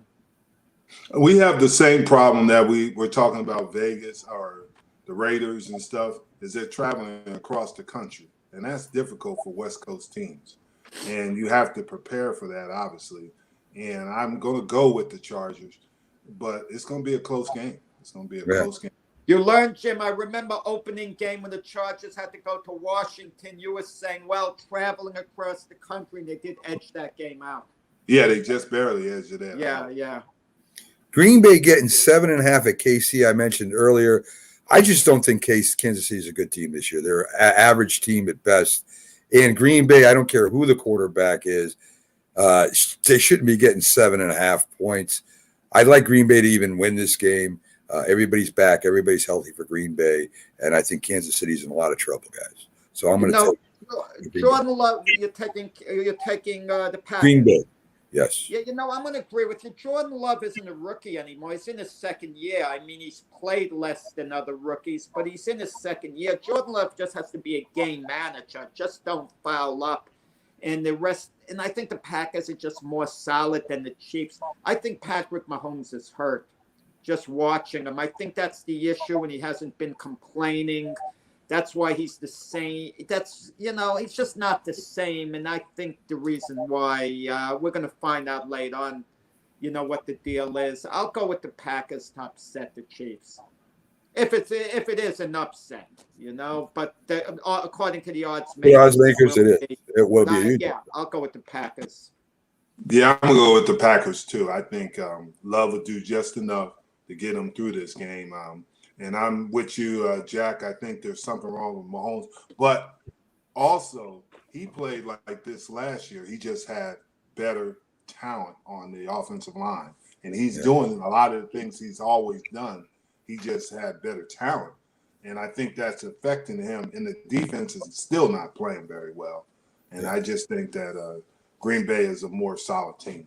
Yeah, I mean, I don't see what more the Chief organization could have done. They rebuilt their offensive line. They made good moves in the offseason, and apparently, it hasn't worked.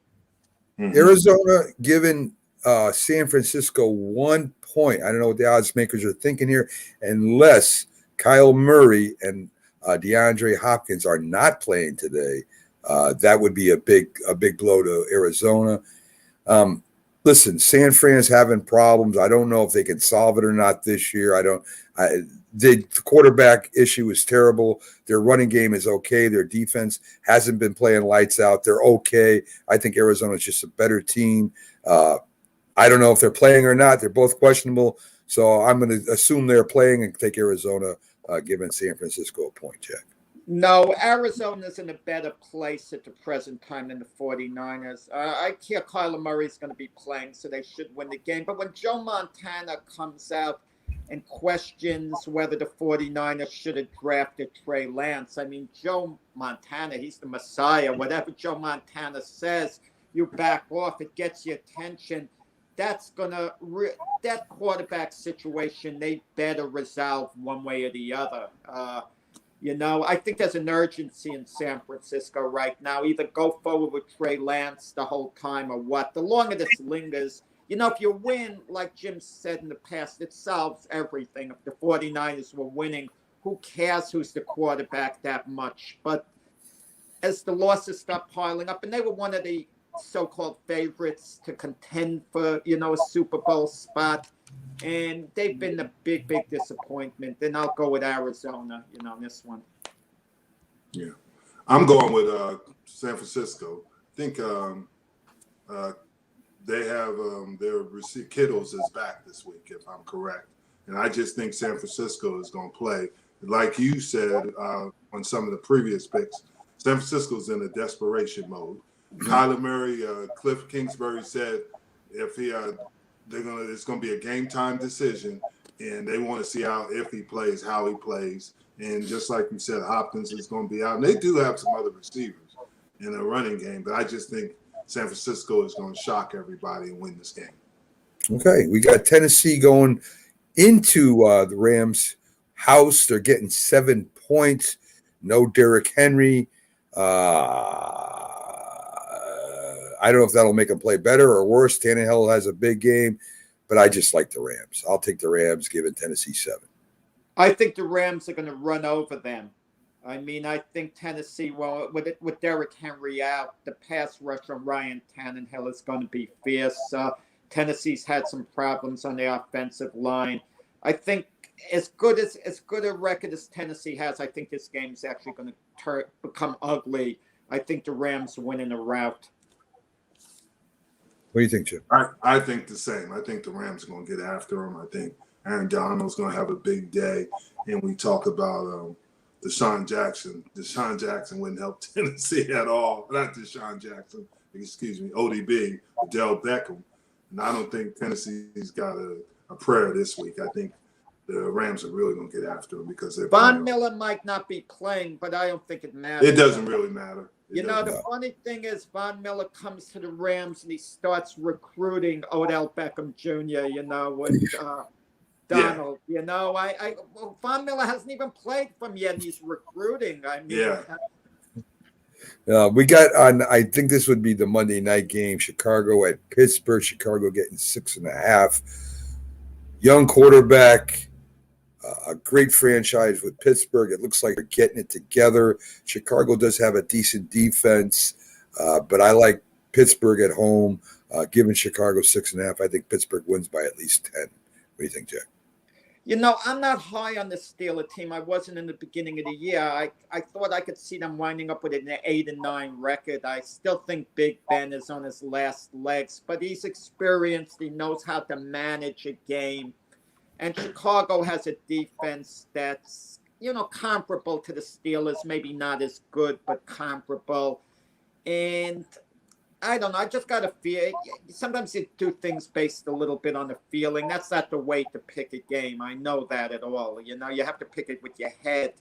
But I just got a feeling that Chicago goes in there, and edges out the Steelers. The Steelers have won several close games this year that they maybe shouldn't have won, and call it the law of averages. But I think Chicago edges them out something like 20-19. All right. What do you think, Jim? Pittsburgh. I'm going with Pittsburgh. I think Pittsburgh is the one thing about Tomlin. He gets his team ready to play. They might not win all, and you're right. Big Ben is probably on his last leg. But I just think Pittsburgh is a better team at this point. I think Justin Fields is going to be okay. But I just think Pittsburgh is a little bit more. I think all the problems with Nagy and the offense and things like that is hurting Fields. But Pittsburgh's a better team. But you know what? Talk about a running game. Pittsburgh doesn't have that good of a running game. And Ben Roethlisberger is not going to bail out the running game, but Justin Fields is part of the running game. So we have Justin Fields, Chicago will have somewhat of a running game, even if their backs aren't performing. Mm-hmm. Well, I think the young rookie, what's his name? I think he had a pretty good game last week. In fact, Najee Harris is very good, but I think he had a real good game last week. I think he almost got 100 yards last week. And, he did, yeah. He'll be getting better. The whole season, yeah. As it goes on, he's still a rookie, but that Pittsburgh defense will have that young kid running for his life, I think, and making mistakes. Yeah, I think so too, and I think Big Ben could do enough to beat him. I don't know if we have enough time to do the top 3, but guys, we do have enough time to do this. There's no need to fear. Underdog is here.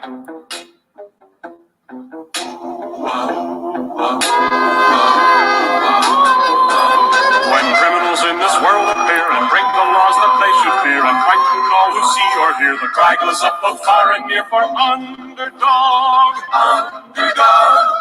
Underdog. That's right, folks. Underdog, the greatest cartoon ever made, and I'll put him against Bugs Bunny any day of the week. That power pill was out of sight. So we've got a few underdog picks that we can choose from. You got Houston getting 6.5 at Miami. You got Denver getting 10 at Dallas. You've got Jacksonville Jaguars getting 14.5 versus Buffalo. New Orleans, I remember, it's got to be 6 points or higher. So Atlanta does qualify for this. New Orleans is giving Atlanta 6. And you have Green Bay getting 7.5 at Kansas City. Tennessee getting 7 at the Rams. And Chicago getting 6.5 at Pittsburgh. I think Green Bay can beat Kansas City, so I'm definitely taking Green Bay with the 7.5 points. No, I'm stuck between Chicago and Green Bay. I just picked Chicago to actually beat Green Bay, just edge them out. You mean Pittsburgh? Especially with the points.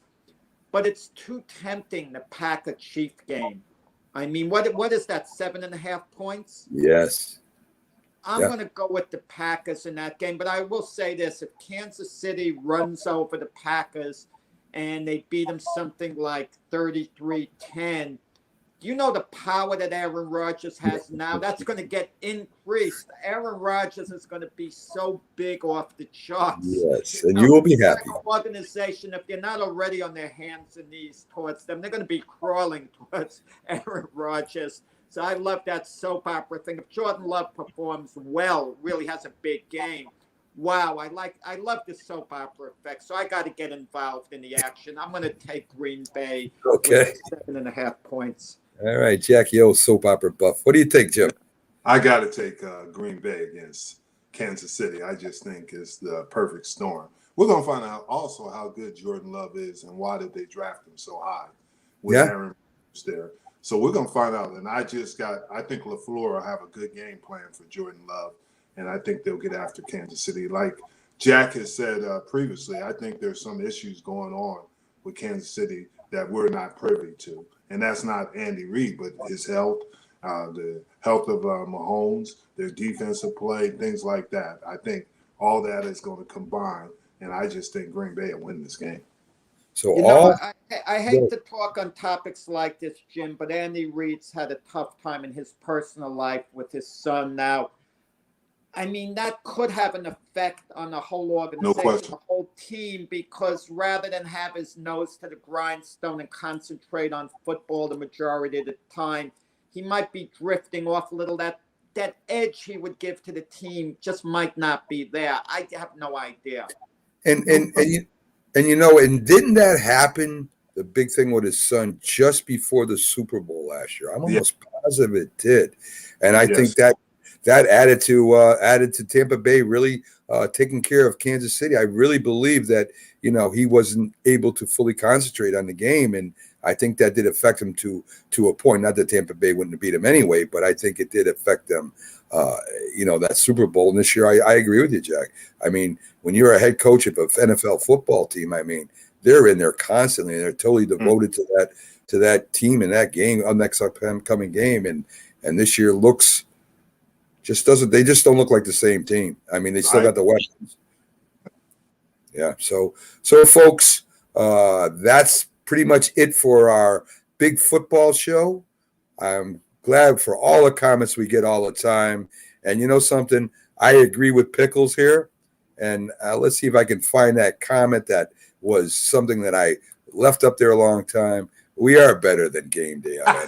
No question about it. There's no question about that. They're just on a popular network. Wait till this network gets up there with them, and people will see what. The difference is we're sitting down, relaxed. They're standing, pacing back and forth to Fox Network. Bro, they're getting me dizzy going back and forth, back and forth. I mean, And they got these fancy screens where they're jumping all over them and showing you. They all think they're John Madden, folks. Trust me, they are not John Madden in the least. So listen, they're telling basic. Well, listen, they're pretty good. I mean, I enjoy them.